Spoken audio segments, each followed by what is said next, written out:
எடுத்துக்கொள்ளும். ஏசாயா தீர்க்கதரிசன புஸ்தகம், ஏசாயா தீர்க்கதரிசன புஸ்தகம் 30வது அதிகாரம் 18வது வசனத்தை ஒருவர் வாசிப்போம். ஏசாயா தீர்க்கதரிசன புஸ்தகம் 30வது அதிகாரம் 18வது வசனம்.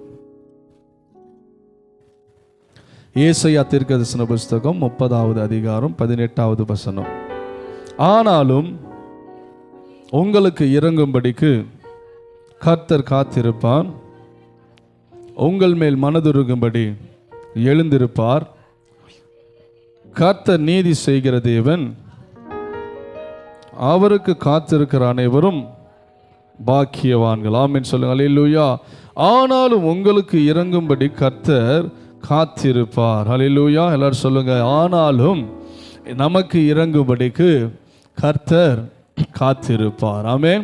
இறங்கும்படிக்கு ஆண்டவர் காத்திருக்கிற தேவனாய் இருக்கிறார். அது மாத்திரமல்ல, உங்கள் மேல் மனதுருகும்படி எழுந்திருப்பார். யார் மேல? நம்மேல மனதுருகும்படிக்கு அவர் எழுந்திருப்பார் என்று பரிசுத்த வேதாகமத்திலே இந்த வசனத்திலே நம்ம வாசிக்கிறோம். ஆகவே இன்றைக்கு சோத்திரம், நம்முடைய தேவன் எப்படிப்பட்ட ஆண்டவர் என்று சொன்னால், அவருக்கு பல நாமங்கள் இருக்கிறது, அவருக்கு பல பெயர்கள். அதனால தான் நம்ம பாடுறோம், யெகோவா தேவனுக்கு 1000 நாமங்கள், அது எதை சொல்லி நான் பாடுவேன் என்று சொல்லலாம் பாடுறதை நம்ம கேட்கிறோம். பாருங்க, அவருக்கு பல நாமங்கள் உண்டு, பல பெயர்கள் உண்டு. அவர் பல நாமங்களில் அவர் வெளிப்படுகிறவராய் இருக்கிறார். பல பெயர்கள், பல குணாதிசயங்கள் வெளிப்படுகிறவராய் இருக்கிறார். அவர் யெகோவா ஷம்மாவா இருக்கிறார், யெகோவா நிசியா இருக்கிறார், யெகோவா ராஃபாவா இருக்கிறார், யெகோவா ரூவாவா இருக்கிறார், எல்ஷடாயா இருக்கிறார், எல்ரோகியா இருக்கிறார். இப்படி நம்ம சொல்லினே நம்ம போகலாம். அப்போ இன்றைக்கு இந்த வசனத்தின் மூலமாக ஆண்டவர் எப்படி வெளிப்படுகிறார், தம் ஜனங்களுக்கு என்ன செய்கிறார், எப்படியாக அவர் வெளிப்படுகிறார் என்று சொன்னால், மனதுருகுகிற கர்த்தராய் இருந்து அவர் வெளிப்படுகிறார். ஆமென் சொல்லுங்க. அல்லேலூயா. சத்தமா சொல்லுமா. அல்லேலூயா. மனதுருகுகிற கர்த்தர். ஆமென் சொல்லுங்க. எல்லாம் சொல்லுங்க. கர்த்தர் என் மேல மனதுருக்கம் உள்ளவராய் இருக்கிறார். ஆமென். அல்லேலூயா. நல்லா கவனிங்க. ஸ்தோத்திரம். மனதுருகுகிற கர்த்தராய் அவர் இருக்கிறார். அதனால தான் வசனத்துல வாசிக்கிறோம், ஆனாலும் உங்களுக்கு இறங்கும்படி கர்த்தர் காத்திருப்பார், உங்கள் மேல் மனதுருகும்படி எழுந்திருப்பார். கர்த்தர் நீதி செய்கிற தேவர், அவருக்கு காத்திருக்கிற அனைவரும் பாக்கியவான்களாயிருப்பார்கள். ஆமென். மனதுருக்கம் உள்ள தேவனாய் இருக்கிறார். வாசிங்க. ஏசாயா தீர்க்கதரிசன புஸ்தகம் 54வது அதிகாரம், ஏசாயா 54ஆம் அதிகாரம் 10வது வசனத்தை வாசிங்க. சோதரம்.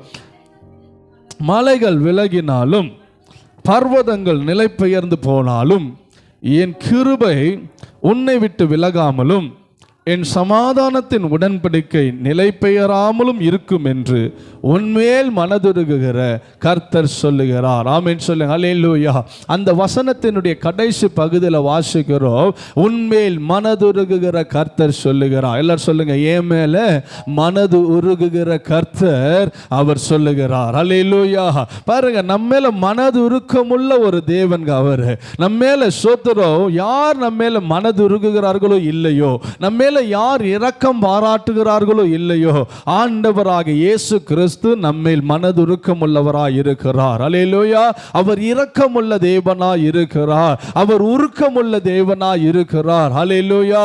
அவர் நம்ம மேல இரக்கமாய் வைத்து, உருக்கம் வைத்து, நம்முடைய பிரச்சனைகள், நம்முடைய சூழ்நிலைகள், நம்முடைய கவலைகள், நம்முடைய போராட்டங்கள் அல்லது நம்முடைய எதிர்பார்ப்பு தேவைகள் மத்தியிலே ஆண்டவர் மனதுருக்கமாய் இருந்து நம் அவ்வப்போது நமக்கு உதவி செய்யக்கூடிய ஒரு நல்ல ஆண்டவர் தான் இயேசு கிறிஸ்து. கைகளை உயர்த்தி ஒரு ஆமென், சத்தமா ஒரு ஆமென் சொல்லுங்க. ஹல்லேலூயா. நம்மேல் மனதுருகுகிற கர்த்தர். நீங்கள் அந்த வசனத்தில் மேல் பகுதி 7வது வசனத்தில் இருந்து நாம் வாசிக்கும் பொழுது வாசிங்க. ஏசாயா 54 7வது வசனம் வாசிப்போம். இமைப்பொழுது உன்னை கைவிட்டேன், ஆனாலும் உருக்கமான இரக்கங்களால் உன்னை சேர்த்து கொள்ளுவேன். அற்ப காலம் மூண்ட கோபத்தினால் என் முகத்தை இமைப்பொழுது உனக்கு மறைத்தேன், ஆனாலும் நித்திய கிருபையுடன் உனக்கு இறங்குவேன் என்று கர்த்தராகிய உன் மீட்பர் சொல்லுகிறார். இது எனக்கு நோவாவின் காலத்தில் உண்டாவன வெள்ளம் போல இருக்கும். நோவாவின் காலத்தில் உண்டான வெள்ளம் இனி பூமியின் மேல் புரண்டு வருவதில்லை என்று நான் ஆணையிட்டது போல உன்மேல் நான் கோபம் கொள்வதில்லை என்றும் உன்னை நான் கடிந்து கொள்வதில்லை என்றும் நான் ஆணையிட்டேன். ஆமென் சொல்லுங்க. அல்லேலூயா. ஆண்டவருடைய வார்த்தை சொல்லுகிறது இங்கே, இமை பொழுது உன்னை நான் கைவிட்டேன். பாருங்க, கர்த்தருடைய ஜனங்களை பாருங்க, இமை பொழுது, ஒரு கண்ணை மூடி கண்ணை திறக்கிறதுக்குள்ள அந்த நிமிஷம் தான் இமை பொழுது உன்னை கைவிட்டு, ஆனாலும் உருக்கமான இரக்கங்களால் உங்களை சேர்த்து கொள்வேன். அற்ப காலம் மூண்ட கோபத்தினால் என் முகத்தை இமைப்பொழுது உமக்கு மறைத்து, ஆனாலும் நித்திய கிருபையுடன் உனக்கு இறங்குவேன் என்று கர்த்தராகிய உன் மீட்பர் சொல்லுகிறார். ஆமென் சொல்லுங்க. அல்லேலூயா. சத்தமா சொல்லுங்க. அல்லேலூயா. சில நேரங்களில் நம்ம யோசிக்கிறோம், ஆண்டவர் கைவிட்டு விட்டார். சில நேரங்களில் யோசிக்கிறோம், ஆண்டவர் அவ்வளவுதான் விட்டு விலக. இல்லை, ஆண்டவர் இமை பொழுது கைவிட்டாலும் உருக்கமான இரக்கங்களினாலே நம்மை சேர்த்து கொள்வார். கைகளை தட்டி ஆண்டவரை மகிமைப்படுத்தி, ஆண்டவரே, சில நேரங்களில் கைவிடப்பட்ட சூழ்நிலை, சில வேளைகளிலே ஆண்டவர் எங்கேயோ போயிட்டாரா, இல்ல ஒருவேளை ஆண்டவர் எனக்கு தூரமாகி விட்டாரா, என் பிரச்சனையில் எனக்கு கூட இல்லையா, என்னுடைய சூழ்நிலையில் ஆண்டவர் எனக்கு இல்லையோ என்று சொல்லி சில நேரங்களில் அங்கலாய்த்து கொண்டிருக்கிற அந்த வேலை நாம் கடந்து வந்திருக்கலாம். ஒருவேளை அப்படிப்பட்ட நிலைமையில கூட நீங்கள் இன்றைக்கு இந்த ஆராதனையிலே ஒருவேளை வந்திருக்கலாம். என் சூழ்நிலைகள் மத்தியிலே தேவன் எனக்கு இல்லை என்ற அந்த அதிருப்தியோடு கூட வந்திருக்கலாம். ஆனால் வேதம் சொல்லுகிறது, இமை பொழுது உன்னை நான் கைவிட்டு, ஆனாலும் உருக்கமான இரக்கங்களினால் உன்னை நான் சேர்த்து கொண்டு, உன்னை நான் அணைத்து கொண்டு, ஏனென்றால் உன்மேல் மனதுருகுகிற கர்த்தராகிய நான் உன்னை அப்படியே விடமாட்டேன். நான் இரக்கமுள்ள தேவனாயிருக்கிறேன். ஆமென் சொல்லுங்க. அல்லேலூயா. அதனால தான் ஆண்டவர் சொல்றார் பாருங்க, நோவாவின் காலத்திலே ஏற்பட்ட வெள்ளம் போல இனி ஏற்படாது. நோவாவின் காலத்தில் என்ன நடந்தது? வெள்ளம் வந்தது. வெள்ளம் வந்து வாரிக்கொண்டு போனது. ஒருவரும் தப்பிக்க முடியவில்லை. எல்லாரும் அந்த வெள்ளத்தினாலே, எல்லாரும் அந்த ஜலத்தினாலே மாண்டு போனார்கள். ஏறக்குறைய 40 நாட்கள் வெள்ளம் வந்தது. 150 நாட்கள் அந்த தண்ணீர் குறையாமல் இருந்து. நினைச்சு பாருங்கள், 40 நாட்கள் விடாம மழை வந்துச்சுன்னா என்ன ஆகும்? ஹல்லேலூயா. 40 நாட்கள் கண்டினியூஸா 24 மணி நேரமும் மழை வந்து கொண்டே இருக்கும். ஆனால் எப்படி இருக்கும்? சோதரம். அது மாத்திரமல்ல, அந்த தண்ணீர் குறைவதற்கு, அந்த தண்ணீர் வடிவதற்கு 150 நாட்கள் அந்த தண்ணீர் அந்த பூமியின் மேல் இருந்தது. பெரிய பெரிய மலைகள் என்று சொல்லுகிற மலைகள் எல்லாம் மூடப்பட்டது. ஆமென் சொல்லுங்க. அல்லேலூயா. பெரிய பெரிய மலை, ஒருவேளை பெரிய சிகரங்கள், பெரிய மலையா இருந்தது, எல்லாமே மூடப்பட்ட அந்த அளவுக்கு சோத்திரம். அத்தனை அடிகளுக்கு மேலாக தண்ணீரானது சூழ்ந்திருந்தது.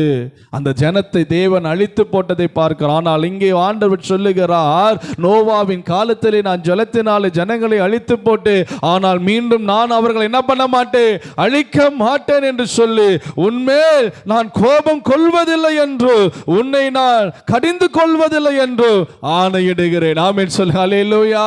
கர்த்தர் இரக்கமுள்ள தேவன்க, கர்த்தர் மனதுருகுகிற தேவன்க. நம்முடைய சூழ்நிலை, பிரச்சனை, சில நேரங்களை தவறும் பொழுது, சில நேரங்களில் ஆண்டவர் விட்டு விலகி ஓடும் பொழுது, சில நேரங்களில் ஆண்டவரை நாம் துக்கப்படுத்தும் பொழுது ஆண்டவர் நம்மளை தண்டிக்கிறார். ஆண்டவர் சில நேரங்களில் நம்மை கைவிடுகிற சூழ்நிலை போலதான் சில நேரங்களை விட்டு விலகிவிடும். ஆனாலும் கர்த்தர் நமக்கு ஒரு சூழ்நிலை, நமக்கு ஒரு பிரச்சனை வரும் பொழுது, நம் மீண்டும் மனம் திரும்பும் பொழுது தேவன் நம் பட்சத்தில் வருகிறார். ஆமென் சொல்லுங்க. அல்லேலூயா. பாருங்க, சிம்சோனுடைய வாழ்க்கையில பார்க்கும் பொழுது அவன் ஆரம்ப காலகட்ட வாழ்க்கை பராக்கிரமசாலியா இருந்தார். தேவன் அவன் கரத்தினாலே அநேக ரட்சிப்பை கர்த்தர் கொடுத்தார். எத்தனையோ விடுதலை கர்த்தர் அவன் மூலமாய் கொடுத்தார். அவனை யாராலும் அடக்கவே முடியாது, யாராலும் அவனை தோற்கடிக்க முடியாது. ஓ சோதர, 300 நரிகளை பிடித்து 2 நரிகளாக வாளோடு வாளாக சேர்த்து அவன் என்ன பண்ணுவானா, பெலிஸ்தருடைய வெள்ளாமை, பெலிஸ்தருடைய விளைச்சலிலே அவன் தீப்பந்தத்தை ஏற்றி கொளுத்து விட்டு அவன் அனுப்பிவிடுவான். எல்லா விளைச்சலும் நாசமாகிவிடும். ஒண்ணுமே இவனை பண்ண முடியாது. பாருங்க, கழுதையினுடைய தாடை எலும்பு, கழுத தலையினுடைய அந்த தாடை எலும்பை பிடித்து கொண்டு 1000 பேரை கொலை செய்தவன், 1000 பேரை கழுத தாடை எலும்பினாலே அடித்து கொன்றவன். அப்படிப்பட்ட ஒரு ஜெயண்ட், அப்படிப்பட்ட ஒரு ராட்சதன், அப்படிப்பட்ட ஒரு பராக்கிரமசாலி. கர்த்தருடைய அபிஷேகம் அந்த அளவுக்கு அவன் மேல இருந்தது. ஆமென் சொல்லு. அல்லேலூயா. ஆனா ஒரு காலகட்டத்தில் தேவனுக்கு பிரியமில்லாத காரியத்தை செய்தார். ஆண்டவர் வேணான் சொல்லுகிறார், பெற்றோர்கள் வேணான் சொல்லுகிறார்கள். ஆனால் இவனுடைய வாழ்க்கை எப்படி போகிறது என்று சொன்னால், தெலீலாவை தேடி அந்த விபச்சாரத்தில் இருக்கிற பாபமான வாழ்க்கை வாழ்ந்து கொண்டிருந்த அந்த அந்நிய ஸ்திரீயோடு கூட போய் அவன் அப்படிப்பட்ட பாவத்திலே அவன் தொடர்பில் இருந்தது நிமித்தமாக கடைசியாக அவன் வாழ்க்கையே அலங்கோலமான வாழ்க்கையை மாறினது. இருக்கிறது. ஆமென் சொல்லுங்க. அல்லேலூயா. பாருங்க, கடைசியாக அவன் என்ன பண்ணுகிறான்னு சொன்னால், ஆண்டவர் சோத்திரம், எல்லாரும் அவனை வேடிக்கை பார்க்கிற ஒரு காட்சி பொருளாக அவன் நிறுத்தப்பட்டான். இப்பதான் அவன் உணர்றான், 2 கண்கள் பிடுங்கப்பட்டது, கைகள் கட்டப்பட்டிருக்கிற சங்கிலினால், கால்கள் சங்கிலினால் கட்டப்பட்டிருக்கிறது. எல்லாரும் வேடிக்கை பார்க்கறாங்க. பயங்கரமான கூட்டம். இந்த அளவுக்கு நீ ஆட்டம் காட்டினியே, எத்தனையோ பேரை கொலை பண்ணியே, எங்க ஆளெல்லாம் நீ சாகடிச்சியே, என்னென்னலாம் நீ பண்ணியே, இன்னைக்கு மாட்டினடா நினைச்சுக்கிற எல்லாரும் சந்தோஷப்படுற நேரத்தில் இவன் துக்கத்தோடு கூட அழுது கொண்டு ஆண்டவரை நோக்கி ஜெபிக்கிறான். ஆண்டவரே, நீங்க என்ன பண்ணணும்? சோத்திரம் கர்த்தாவே, எனக்கு ஒரு விஷயம், எனக்கு இரக்கம் பாராட்டு. ஆமென் சொல்லுங்க. ஹல்லேலூயா. எனக்கு ஒரு விஷயம் மனதுருகுங்க ஆண்டவரே, என் மேல மனதுருகுங்க ஆண்டவரே. ஒரு விஷயம், இந்த ஒரு விஷயம் என்னை நீங்க நிரப்புங்க. உங்க அபிஷேகம் மேல வரணும், உங்க வல்லமைய மேல வரணும். சோமண்டா கர்த்தர் கேட்டார். ஆமென் சொல்லுங்க. ஹல்லேலூயா. இமை பொழுது உன்னை கைவிட்டு, ஆனா சில நேரங்களில் ஆண்டவர் நம்ம ஜெபத்தை கேட்டு மீண்டும் நமக்கு என்ன பண்றாராம்? கிருபை கொடுக்கிறார். மனதுருகுகிற தேவனாய் அவர் இருக்கிறார் என்று. ஆனால் தான் அந்த வசனம் சொல்லுது, மலைகள் விலகினாலும், பர்வதங்கள் நிலை பெயர்ந்து போனாலும், என் கிருபை உன்னை விட்டு விலகாமலும், என் சமாதானத்தின் உடன்படிக்கை நிலை பெயராமலும் இருக்கும் என்று உன்மேல் மனதுருகுகிற கர்த்தர் சொல்லுகிறார். எல்லாரும் சொல்லுங்க, என் மேல மனதுருகுகிற, சொல்லுங்க, என் மேல மனதுருகிற கர்த்தர் சொல்லுகிறார். மலைகள் விலகினாலும், சொல்லுங்க, மலைகள் விலகினாலும், பர்வதங்களே பெயர்ந்து போனாலும், சொல்லுங்க, பர்வதங்களே பெயர்ந்து போனாலும் கர்த்தர் என் மேல கிருபையா இருப்பா. கையை தட்டி ஆண்டவரை மகிமைப்படுத்து. ஏசப்பா, உங்க கிருபை எங்களோடு இருக்கிறதுக்காய் ஸ்தோத்திரம். அதே ஏசாயா 55 அதிகாரம் 7வது வசனத்தை ஒருவர் வாசிங்க. ஏசாயா 55 7வது வசனம். துன்மார்க்கன் தன் வழியையும் அக்கிரமக்காரன் தன் நிலையையும் விட்டு கர்த்தரிடத்தில் திரும்ப கடவன், அவர் அவன் மேல் மனதுருகுவார். நம்முடைய தேவனிடத்திற்கு திரும்ப கடவன், அவர் மன்னிக்கிறதற்கு தயை பெருத்திருக்கிறார். ஆமென் சொல்லுங்க. அல்லேலூயா. துன்மார்க்கமான வாழ்க்கை வாழ்கிறவன் தன் வழியை விட்டு, அக்கிரமக்காரன் தன் நினைவுகளை விட்டு கர்த்தரிடத்தில் திரும்ப கடவன். ஆமென் சொல்லுங்க. அல்லேலூயா. யாரிடத்தில் திருமணமா? துன்மார்க்கம் யாரிடத்தில் திருமணம்? உலகத்துக்கு பக்கம் திரும்பின இருக்க கூட. துன்மார்க்கமான வாழ்க்கை வாழ்றவன், சோதரம் பாவத்தில் இருக்கிறவன், பாவ வாழ்க்கை வாழ்றவன், அசுத்தத்தில் இருக்கிறவன், பலவிதமான சிற்றின்பம், பலவிதமான இச்சை, பலவிதமான குடி, பல போதைகள், பல காரியங்களுக்கு அடிமையாக்கப்பட்டிருக்கிற துன்மார்க்கமா இருக்கிற ஒருவேளை வாலிப சகோதரி சகோதரியை, கர்த்தருடைய சகோதரனை சகோதரியே, இன்றைக்கு ஆண்டவர் நம்மை எச்சரித்து சொல்லுகிறார். அல்ல கௌலிக துன்மார்க்கமான வாழ்க்கை வாழ்கிற யாவரும் கர்த்தர் பக்கம் திரும்ப வேண்டும். ஹல்லேலூயா. நீ ஆண்டவரிடத்தில் திரும்பி வராம வாழ்க்கையில தேவன் இரக்கத்தை கொடுக்க மாட்டான். நீ ஆண்டவரிடத்தில் திரும்பி வராத வரைக்கும் ஆண்டவர் உன்னை ஆசீர்வதிக்க மாட்டான். ஒருவேளை நீ நல்லா இருக்கிறது போல தெரியும், ஆசீர்வாதமா இருக்கிறது போல தெரியும், ஆனா ஒரு சூழ்நிலை, ஒரு பிரச்சனை வரும் பொழுது கைவிடப்பட்ட நிலைமையிலே கர்த்தர் உன்னை தள்ளி விடுவார். அல்லேலூயா. அவர் மனதுருகுகிற தேவ, அவர் இரக்கமுள்ள தேவ. அந்த நேரத்தை பயன்படுத்திக் கொள்ளுங்கள். அந்த சூழ்நிலையிலே உங்கள் வாழ்க்கை கர்த்தர் பக்கம் திருப்பும் பொழுது நம்முடைய வாழ்க்கையிலே மனதுருகுவார். ஆமென் சொல்லுங்க. அல்லேலூயா. என் பிள்ளை மனம் திரும்புகிறாங்க, என் பிள்ளைகள் சோத்திரம் தவற மன்னிக்க கேட்கிறாங்க, என் பிள்ளைகள் பாவத்தில் விடுதலை ஆக்குறாங்க, இந்த அக்கிரமத்தெல்லாம் விட்டு திரும்புறாங்க. அதனால அவங்களுக்கு நான் என்ன பண்ணணும்? ஒரு இரக்கத்தை நான் காண்பிக்கணும். ஆமென் சொல்லுங்க. அல்லேலூயா. கர்த்தர் நல்லவர். ஸ்தோத்திரம். மார்க்கு சுவிசேஷம் 1ஆம் அதிகாரம் 41ஆம் வசனத்தில், மார்க்கு 1ஆம் அதிகாரம் 41ஆம் வசனத்தை வாசிங்க. 1வது அதிகாரம் 41வது வசனம். இயேசு மனதுருகி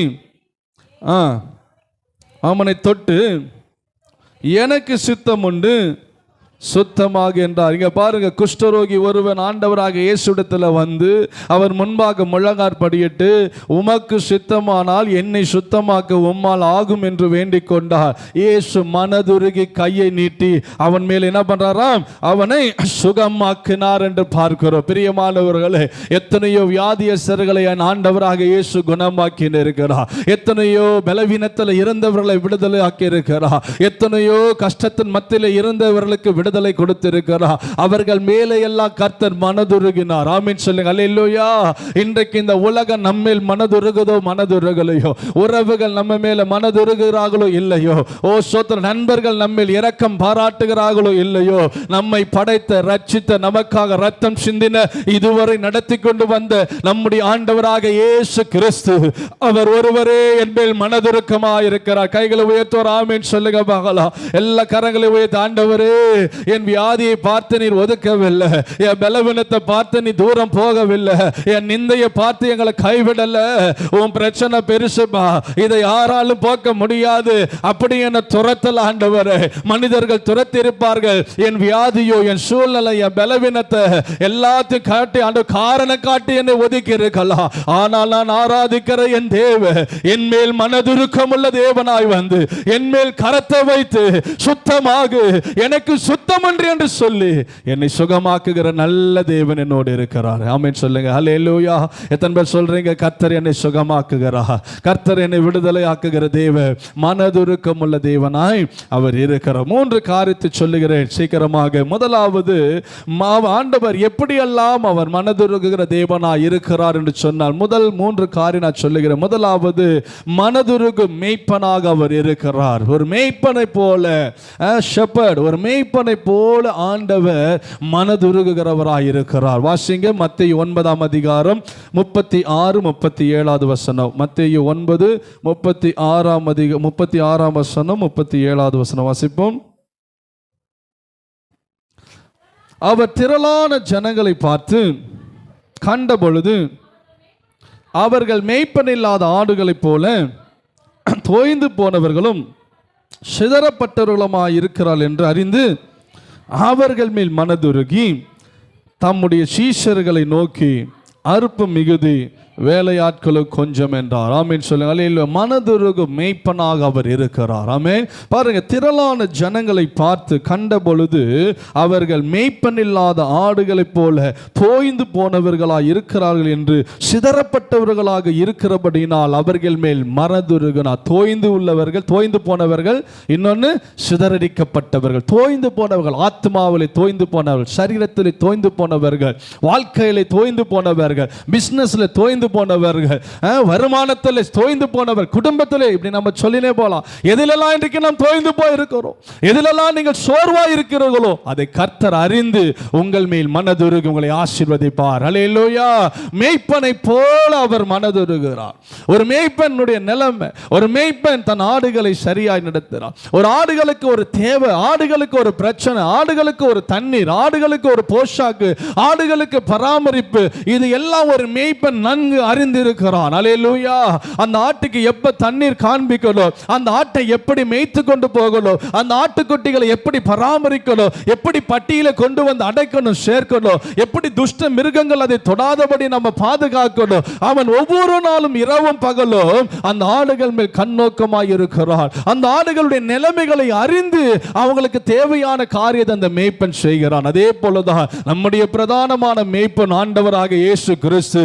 நாம் எல்லாம் ஆடுகளாய் இருக்கிறோம். சில நேரங்களில் தோய்ந்து போகிறோம், சில நேரங்களில் சிதறடிக்கப்படுகிறோம், சில நேரங்களில் அப்படியே ஒன்றுமில்லாமல் உட்கார்ந்துறோம், சில நேரங்களில் கஷ்டத்தின் மத்தியில் புலம்பிக் கொண்டிருக்கிறோம், சில நேரங்கள் அப்படியே பயந்து கொண்டிருக்கிறோம், சில நேரங்கள் தேவைகள் மத்தியில் வாழ்ந்து கொண்டிருக்கிறோம், சில நேரங்களில் கர்த்தரை நோக்கி பார்க்க எல்லா சூழ்நிலைகளையும் அறிந்தவர் தான் நாம் ஆராதிக்கிற மேய்ப்பனாக இயேசு. கைகளை உயர்த்தி, ஆண்டவரே நீர் எனக்கு நல்ல மேய்ப்பனாக இருக்கிற அதற்காக உமக்கு நன்றி. ஹல்லேலூயா.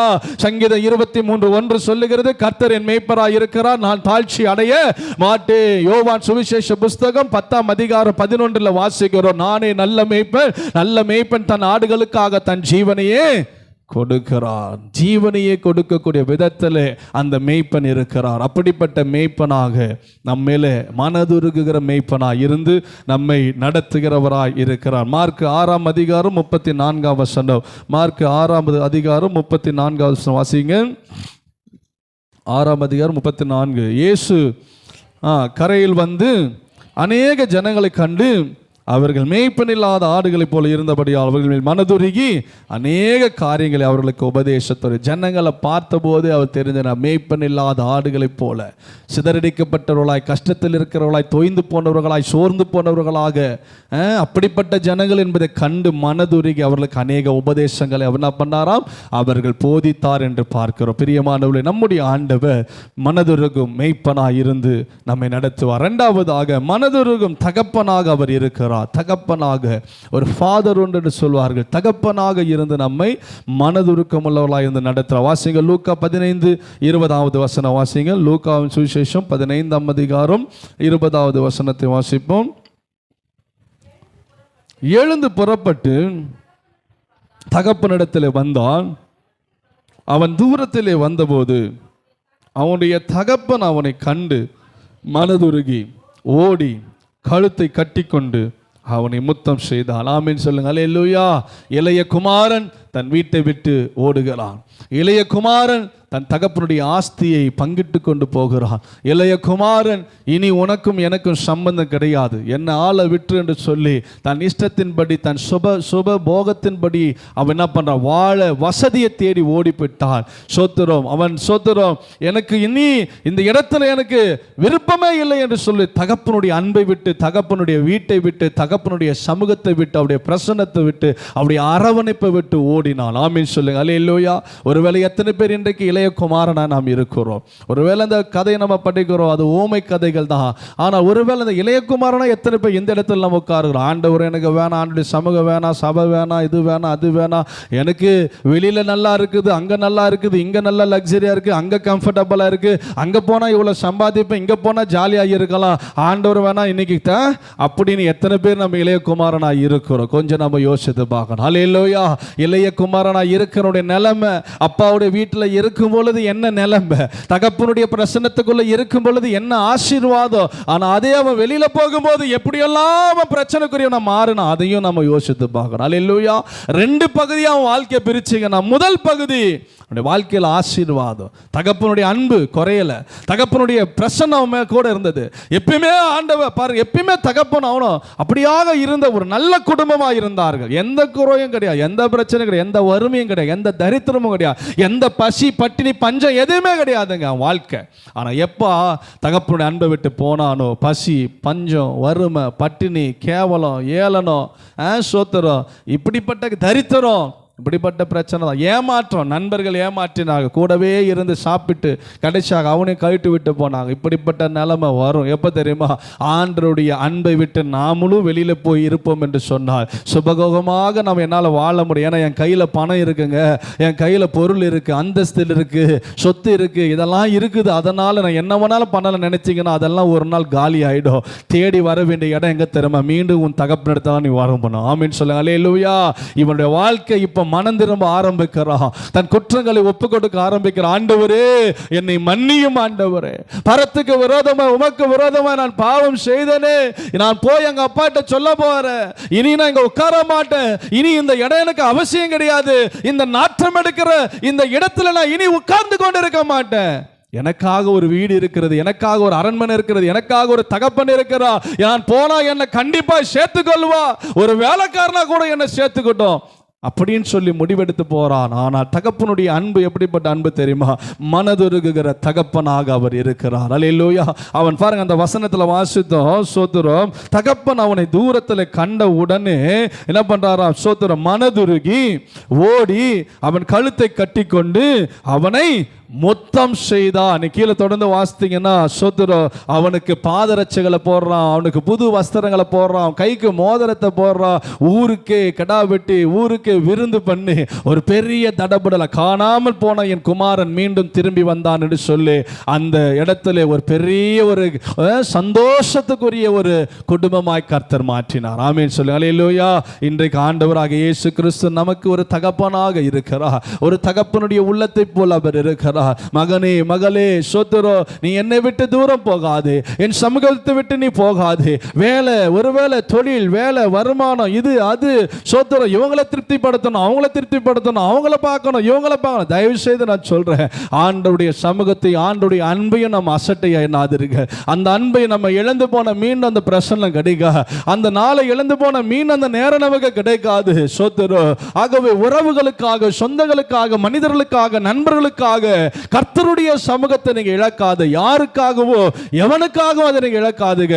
எல்லாத்தையும் ஒரு பக்கம் ஓரம் கட்டிட்டு முதல்ல தேவன் சமூகம் அவர்தான் எனக்கு நீங்க சொல்லுங்க, உன்னை கர்த்தர் அந்த இடத்துல உயர்த்துவார். அல்லேலூயா. நம்ம அந்த இடத்துல நின்று பார்ப்போம்ல, சோத்திரம்.